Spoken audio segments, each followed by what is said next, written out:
Bajo los cielos sombríos de la antigua Europa, donde el campo de batalla se llenó de sangre y hierro, donde el sonido de tambores, gritos y maldiciones era a menudo la banda sonora de la muerte. Un ejército avanzaba en absoluto silencio. Sin gritos, sin amenazas, sin gruñidos de músculos bárbaros, solo filas cerradas, cada paso tan regular como los engranajes de una máquina de guerra inerte. Ese era el ejército romano. Guerreros que emergían de la oscuridad de la disciplina férrea y la fría estrategia. No necesitaban gruñir para infundir miedo. Pero ese silencio gélido era la uña del zapato para el enemigo. Y hoy exploraremos uno de los misterios más fascinantes de la estrategia militar romana. Lo que los hacía no solo victoriosos, sino también paralizar la voluntad de resistencia del enemigo. Para la mayoría de los ejércitos antiguos, la guerra no se trataba solo de matar con armas, sino también de luchar con la mente. Desde los gritos de los galos, las trompetas de los cartagineses hasta los tambores de guerra de las tribus germánicas, todo estaba diseñado para amplificar el espíritu de lucha e infundir miedo. Los romanos, sin embargo, fueron a contracorriente. Lucharon en silencio. El silencio aquí no significaba desorganización ni pasividad, sino más bien una expresión de férrea disciplina y control absoluto. Cuando los manípulos o las cohortes avanzaban, cada paso era calculado. Nadie gritaba, nadie daba órdenes por su cuenta. Todas las órdenes provenían del centurión o tribuno y se transmitían mediante señales estándar, generalmente con un silbato o una bandera. El enemigo, al observar las líneas romanas, con sus armaduras relucientes, sus escudos bien apretados, sus cabezas inmóviles, sus pies firmes, presentía que se acercaba una máquina de matar, fría e impasible. No había expresiones humanas tensas, ni juramentos de vida o muerte. Solo el silencio de un ritual de masacre repetido cientos de veces. Muchas fuentes antiguas registran que los enemigos de Roma, desde los hamitas hasta los dellanos, se sentían asfixiados por las formaciones silenciosas que se acercaban, y que la parálisis mental solía ser el preludio de una masacre. El ejemplo más famoso de esta táctica silenciosa fue la batalla de Ayasia en el 52 a.C., donde Julio César comandó personalmente al ejército romano para sitiar a los galos, liderado por Vercingetorix. La victoria en Ayasia no se debió solo a la ingeniería de fortificaciones o a la fuerza de las tropas, sino al control psicológico mediante la táctica del silencio, un arma fría que solo los romanos podían usar con maestría. Durante las semanas de asedio, el ejército romano no hizo ruido ni exhibió su poder, sino que construyó silenciosamente 2 anillos de fortificaciones para contener al enemigo desde dentro. Un anillo para bloquear a Vercingetorix y otro para bloquear los refuerzos. Cuando se acercaba el ejército de relevo galo, en lugar de gritar o desplegar tropas para exhibir su poder como otros ejércitos agresivos, los soldados romanos permanecieron en silencio tras las fortificaciones. Solo esperaban la señal del comandante para contraatacar simultáneamente en el momento oportuno. Esa quietud absoluta, inmóvil como estatuas de piedra, hacía imposible que el enemigo adivinara si se defendían o se preparaban para atacar. La atmósfera era sofocante, como si el campo de batalla estuviera cubierto por una mano invisible. Cada paso de los galos traía consigo una presión más pesada y nerviosa, y cuando llegó el contraataque romano, no vino acompañado de un grito, sino solo del estruendo del acero y el sonido de las trompetas, como si se hubiera realizado una ejecución ritual. Si el silencio era la coraza gélida que cubría la maquinaria de guerra romana, la mutatio era el latido mecánico que latía implacablemente en su interior. Una táctica que parecía simple, pero cruel hasta la inhumanidad. Rotando grupos de soldados frescos en las primeras líneas para que la espada romana siempre estuviera en las manos de brazos incansables. En una época en la que los ejércitos solían cargarse entre sí con fiereza, quien cayera primero perdía. Los romanos optaron por luchar con fiereza. Dividieron su ejército en varias capas, cada una compuesta por soldados altamente entrenados que, sobre todo, sabían esperar su turno. En la clásica formación de triple as, las tropas romanas se alineaban en 3 filas: astati, nuevos reclutas, príncipes, soldados experimentados y veteranos triarios. Pero el mecanismo de mutatio persistió incluso después de que el ejército cambiara a la organización de cohorte imperial. El funcionamiento de la mutatio era simple y, sin embargo, extrañamente efectivo. Cuando la primera oleada de soldados se cansaba, no intentaba asestar otro golpe ni morir dignamente, sino que retrocedían en la formación, dando paso a la siguiente oleada. Más frescos, más fuertes, con el ánimo intacto. Este proceso era tan preciso como un reloj. No había gritos ni caos. El oficial daba las órdenes con un silbato o una señal con la mano. La primera oleada se retiraba a la retaguardia. La siguiente oleada avanzó. Y así continuó el ciclo de muerte. El enemigo, creyendo haber hecho retroceder a los romanos, vio aparecer de repente una nueva línea de escudos. Y entonces su moral se desvaneció como la sangre de una herida. Una de las batallas que mejor demostró el poder de Mutaccio fue la batalla de Ilipa en el 206 a.C., durante la Segunda Guerra Púnica. Allí, Escipión el africano no solo usó su astucia para que los cartagineses se desplegaran en la formación equivocada, sino que también aprovechó al máximo la estrategia de rotación. Durante horas de lucha bajo un sol abrasador, las cohortes romanas cambiaron de filas constantemente. Un grupo se retiraba, otro avanzaba como un torrente incesante. Mientras tanto, los cartagineses, poco acostumbrados a las batallas largas, comenzaban a desmoronarse por el agotamiento. Los romanos parecían haber comenzado la batalla. Cuando la línea púnica comenzó a resquebrajarse, Escipión envió a su infantería central al frente con toda su fuerza y la victoria se decidió no por un momento de genialidad, sino por el incesante desgaste de un ejército que cambiaba de marcha como si fueran engranajes. En contraste, en la batalla de Cosefillet en 197 a.C., los macedonios siguieron los clásicos phalanx griegos, largos, gruesos, pero rígidos, sin mecanismo para cambiar de filas. Cuando un lado del phalanx tenía que subir una colina, se dispersaban y se dispersaban. No podían rotar como los romanos. Como resultado, el ala derecha de los macedonios aplastó a los primitivos romanos mientras que el ala izquierda fue destruida. Los romanos, flexibles y rotativos, rotaron rápidamente su formación, utilizando a los soldados que descansaban en la retaguardia para atacar la espalda de los failins atrapados. La victoria no llegó por ser más fuertes, sino porque supieron cambiar de filas, supieron ceder, y nadie luchó hasta quedar exhausto. De manera similar, en la batalla de Farales en 48 a.C., el bando de Pompeyo, con su pesada formación defensiva, no pudo seguir el ritmo del flexible movimiento de tropas de César. Mientras el ejército de Pompeyo dependía de una línea de defensa estacionaria, César, proactivamente, trasladó sus reservas al frente, conservando sus fuerzas y aprovechando la nueva fuerza ofensiva. La caballería de Pompeyo, que se esperaba que aplastara el ala derecha de César, fue sorprendida cuando César desató a su infantería oculta, las reservas del Mutatio. Como resultado, la defensa de Pompeyo quedó sin refuerzos, desmoronándose como un muro de ladrillo sin cemento. Algunos historiadores militares modernos comparan el Mutatio con un mecanismo de enfriamiento, que ayudaba a la infantería romana a mantener su resistencia, tanto física como psicológica. Mientras el enemigo sudaba, jadeaba y gritaba en el caos, los soldados romanos cambiaban de turno constantemente. Luchaban no para presumir, sino para desgastarse. Y la forma en que lo hicieron provocó que muchos enemigos se derrumbaran no por las lanzas, sino por la acumulación de desesperación. Esta táctica era aún más efectiva al combinarse con armas estandarizadas como el pilum, la jabalina arrojadiza utilizada antes del combate cuerpo a cuerpo, el gladius sword, adecuado para el combate cuerpo a cuerpo en espacios reducidos, y el scutum, un gran escudo que formaba muros para bloquear el avance enemigo. La mutatio no era aleatoria. Era el resultado de un riguroso sistema de entrenamiento. A los soldados romanos se les enseñaba no solo a empuñar sus espadas, sino también a mantener sus posiciones, a retirarse sin romper la formación, y lo más importante, a luchar como parte de una máquina. Nadie podía arriesgarse. Todos debían seguir el ciclo de la mutatio, golpear, retirarse, recuperarse, volver a golpear, como una rueda que nunca dejaba de girar. No es casualidad que muchos enemigos que lucharon contra los romanos en combate cuerpo a cuerpo describieran la sensación como la de golpear un muro de piedra solo para ver cómo crecía. La genialidad de la guerra romana no residía en las lanzas, las fortificaciones ni las formaciones, sino en el arte de destrozar al enemigo antes de que las espadas pudieran siquiera tocarlo. El ejército romano luchaba en silencio no solo para mantener la disciplina interna, sino también como un mensaje escalofriante para el enemigo. No necesitamos gritar porque estamos seguros de la victoria. Imagínate como un guerrero de la ordenación jica gritando para la carga. Tu pecho rebosa de sangre y espíritu ardientes.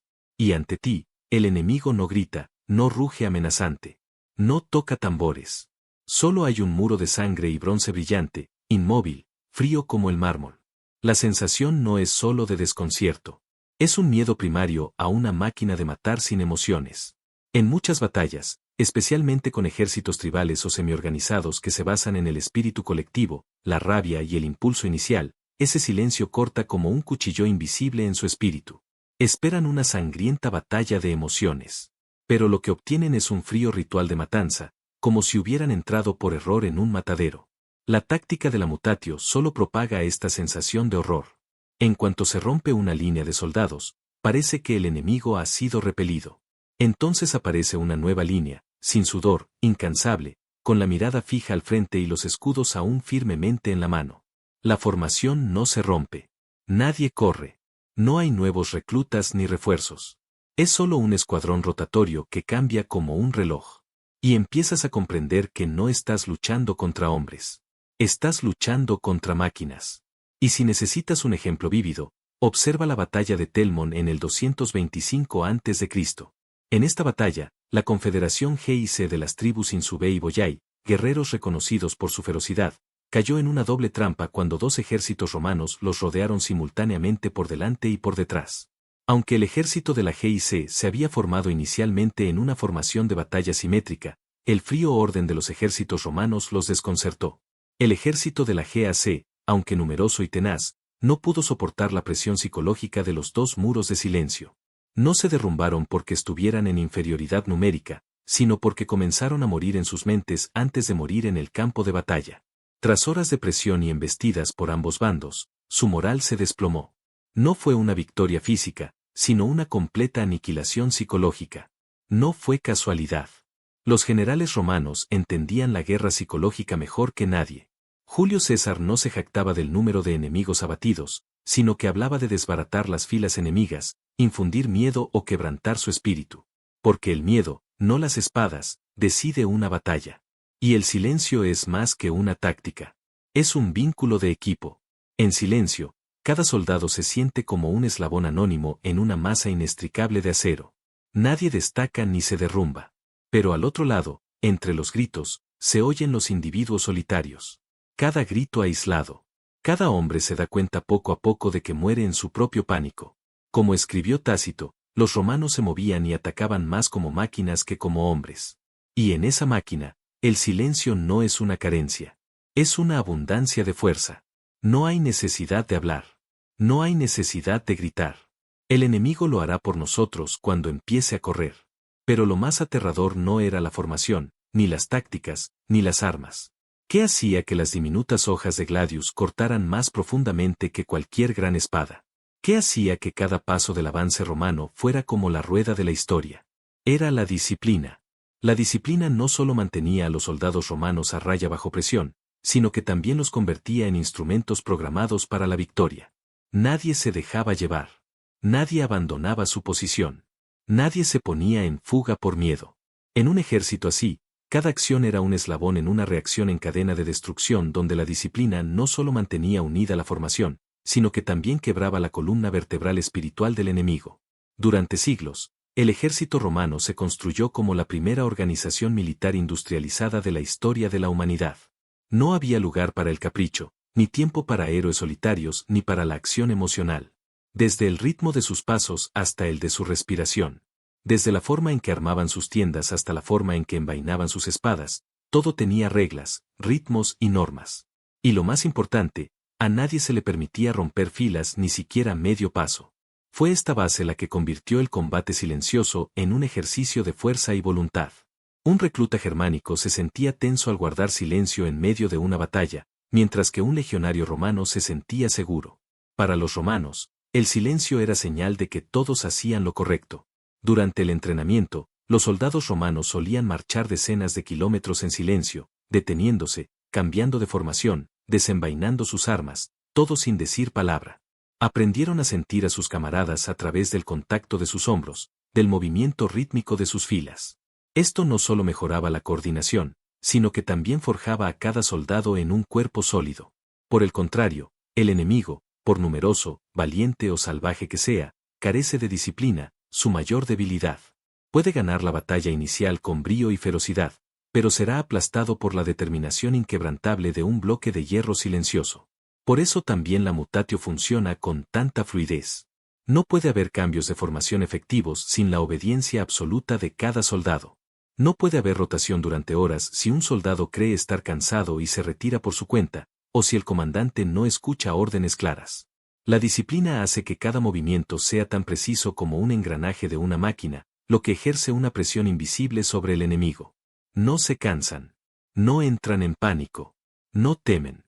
¿Qué demonios son? Los historiadores modernos suelen ver al ejército romano como el precursor del pensamiento militar moderno, eficiente, estandarizado, disciplinado e insensible a los sentimientos personales en el campo de batalla. El silencio romano no es vacío. Es el grito reprimido de miles de horas de práctica, de dolor forjado en acero y de una cultura que prioriza la organización por encima de todo. Primero, hablaremos de la disciplina organizativa. En el 60-61 DC, cuando la reina Boudica de los Seini se rebeló, lideró una coalición de más de 100.000 personas. Una ola furiosa de odio, lanzas y sangre. No eran solo guerreros, sino aldeanos, ancianos, mujeres y niños. Una sociedad entera en busca de venganza por lo que Roma le había hecho a su pueblo. No era un ejército, sino una furia colectiva. Y los romanos, con solo unos 10.000 hombres al mando de Gasonio Palino, recién llegados de la retirada de Mona Angelsi, se movilizaban con urgencia para defender la colonia romana en Britania. Carecían de superioridad numérica, tiempo para reclutar, y su única opción táctica era mantenerse firmes. Y eligieron el lugar adecuado para hacerlo, una posición estrecha a lo largo de la ruta de Watling Street, la antigua calzada romana que atravesaba Britania, donde el terreno hacía el trabajo por el estratega. Suetonius no apostaba por el impulso. Apostó por una organización disciplinada. La formación romana se desplegó en una garganta artificial rodeada de bosques y protegida por laderas naturales a ambos lados, lo que imposibilitaba al enemigo rodearlos por los flancos. El estrecho frente contribuía a anular la superioridad numérica de la alianza tribal. No había espacio para que la caballería enemiga rodeara la zona. No había espacio para que se dispersaran. Era un embudo de muerte que Suetonius había creado deliberadamente.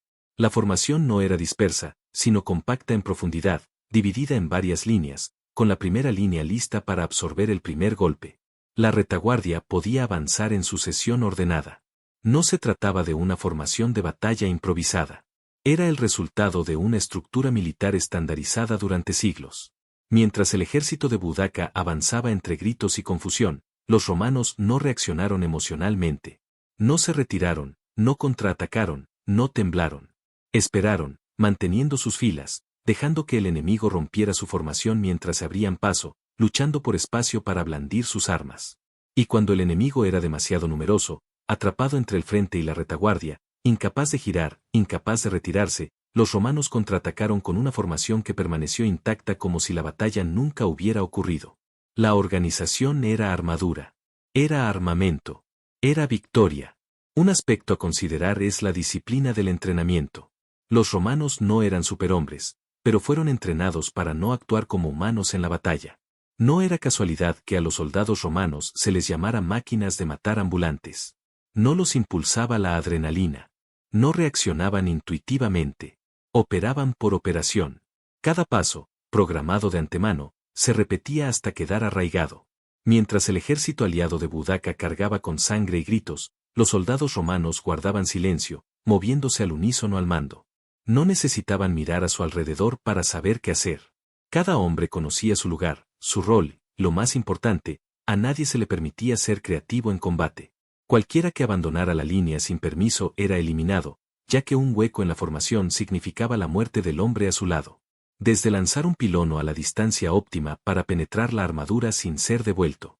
La lanza estaba diseñada para doblarse tras impactar, impidiendo que el oponente la lanzara de vuelta, hasta sostener el escudo en alto y luego apuñalar el vientre con un gladius donde la armadura era más débil. Todo era una técnica practicada una y otra vez hasta que los reflejos reemplazaron al pensamiento. Sin gritos, sin emociones, solo rutina. Los soldados romanos no luchaban para presumir. Luchaban como parte de una máquina. Esta máquina podía reemplazar cada pieza sin perder su función. El capitán cayó. El siguiente hombre en las filas permaneció intacto. Un soldado herido. Las filas de atrás lo reemplazaron. La disciplina del entrenamiento permitió a Roma librar docenas de batallas seguidas sin inventar tácticas. Cada soldado era una unidad controlable. Boudica tenía los números. Pero Suetonius tenía un ejército que sabía cómo mantener su línea cuando no luchar, y lo más importante, cómo esperar a que el enemigo cayera en su trampa. Y cuando llegó el momento, la máquina comenzó a funcionar. Sin frenesí, sin pérdida de control, solo los movimientos fríos y letales de toda una vida de práctica. Por último, pero no menos importante, estaba la disciplina mental. Nadie luchaba como un soldado romano. Sin gritos, sin vítores, sin necesidad de presumir. Mataban en silencio, paso a paso. Y esto, en una batalla como la de Watling Street, fue un golpe directo al espíritu de una alianza tribal que dependía del impulso y la psicología de masas. Cuando los tambores y los gritos dieron paso a un silencio inquietante, fue cuando comenzó la verdadera lucha. Los soldados romanos estaban entrenados para no reaccionar ante la sangre, los gritos, ni ante la muerte de sus compañeros a su lado.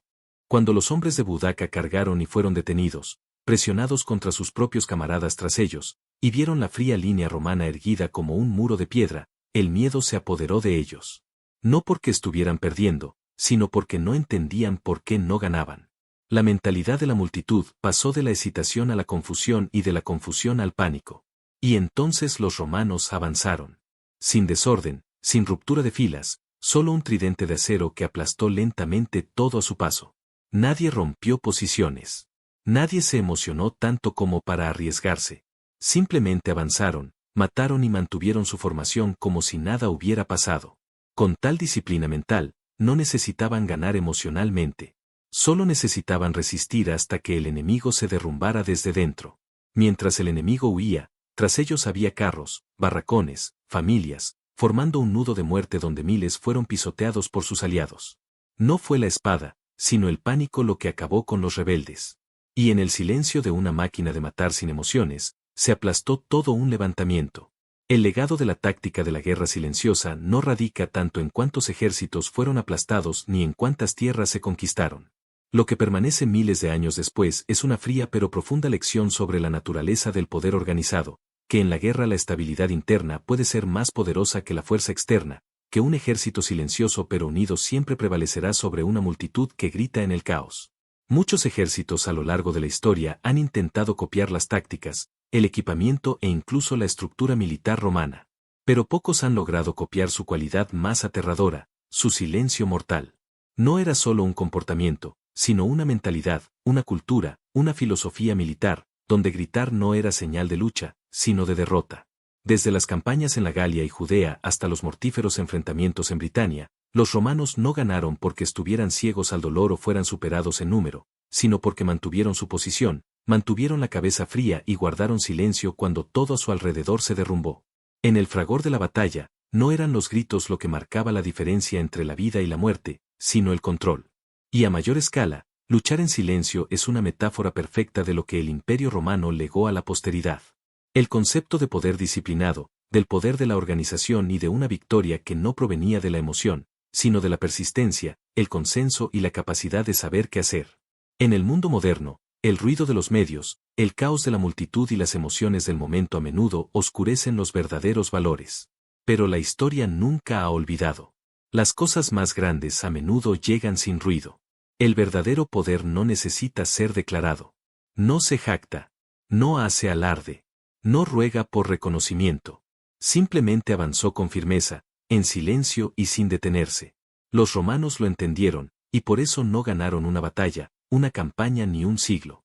Ganaron en la memoria de la humanidad. No con sonido, sino con estructura, no con eslóganes, sino con orden. No con emoción, sino con un sistema.